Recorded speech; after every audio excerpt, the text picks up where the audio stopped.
The rain had soaked the city into a mirror of flickering neon by the time I reached the end of Halcyon Street. I wasn't supposed to be there. Nobody was. The address didn't exist on any municipal map, and yet my phone had guided me straight to it, buzzing once, insistently, before going dark. The building stood alone, tall and narrow, its windows glowing a soft amber unlike the harsh whites and blues of the surrounding district. It looked old, pre-collapse old, but impossibly intact, as if time had politely stepped around it. That was when the door opened.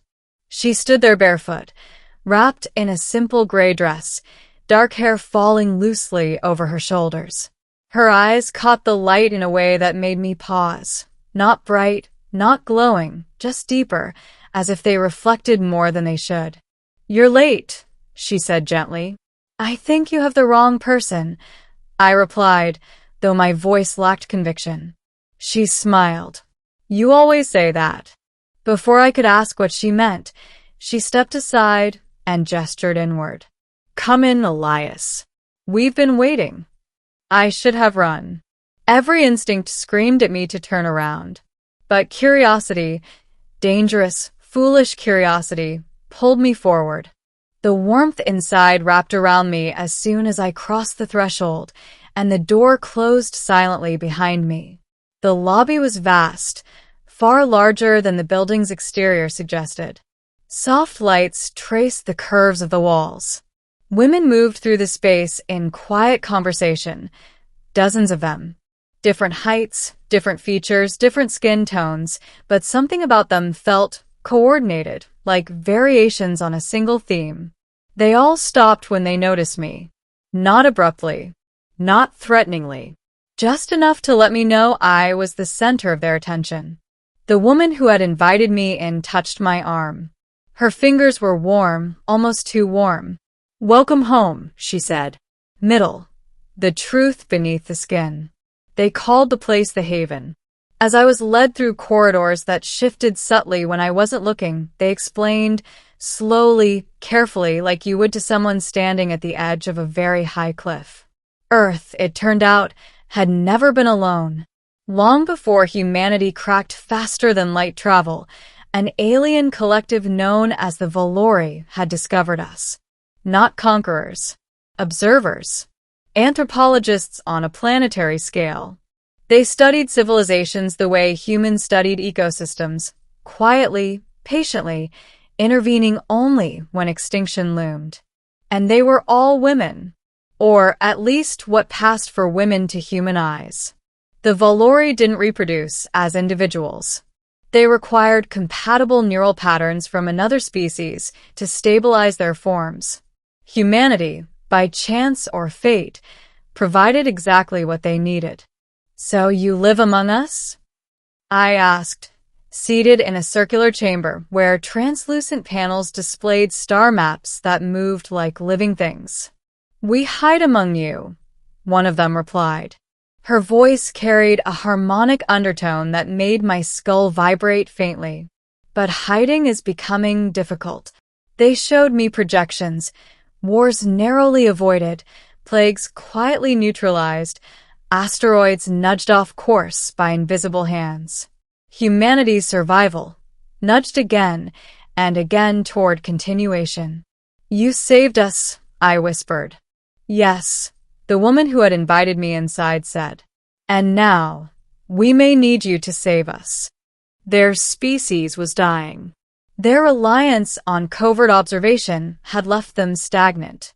The Valori needed a bridge, someone capable of seeing both sides, of understanding humanity without fear, and the Valori without worship.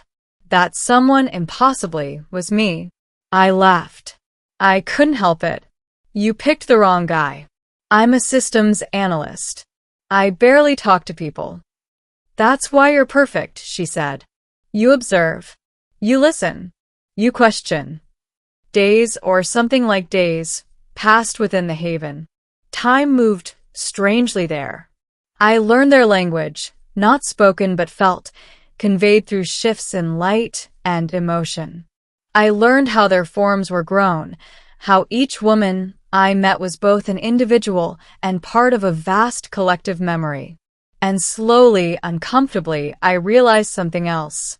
They weren't studying me anymore. They were trusting me. The choice. The invitation had never been about entry. It was about commitment. To step fully into their world would mean leaving mine behind. Not forever, but I would never be fully human again. My mind would be augmented, my lifespan extended, my perceptions altered beyond anything I could explain to another person. "You'd be our anchor," she said as we stood before a window that showed not the city, but open space, stars blooming like flowers against the dark. "Our proof that coexistence is possible." "And if I say no?" I asked. There was no anger in her expression, only sadness.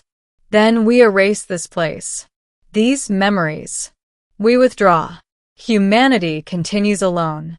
I thought of the rain-soaked streets, the isolation, the sense my entire life that something fundamental was missing. I thought of how natural it felt here. "I need to see my world one last time," I said. She nodded. "Of course." Ending, becoming the door. They returned me to Halcyon Street just before dawn. The building was gone, replaced by a vacant lot choked with weeds. My phone buzzed back to life, as if nothing had happened. For weeks, I tried to forget. I went back to work, back to routines, back to a life that suddenly felt painfully small. Every conversation sounded hollow. Every screen felt flat, lifeless. I watched the news with new eyes, seeing not just events, but patterns, probabilities, invisible hands guiding outcomes. One night, as I stared at my reflection, I noticed my pupils shift, elongating for just a fraction of a second before returning to normal. They hadn't erased everything. They had given me time. The invitation came again, not as a message, but as a sensation, a warmth behind my eyes, a pull in my chest. A door opening, patiently, waiting for me to decide. I packed nothing. When I stepped into the haven once more, they welcomed me not as a guest, but as an equal. The transformation was not violent, not painful. It was like remembering something I had always known. My thoughts expanded, branching into perspectives layered with centuries of memory. I felt the Valori collective, not as voices but as presence. I became the bridge. Years passed. Decades. Humanity never learned the full truth. They only knew that disasters grew rare. That cooperation, slowly, improbably, increased. That somewhere beneath the chaos, the universe seemed kinder. Sometimes I walk among them still, an ordinary man in an ordinary crowd.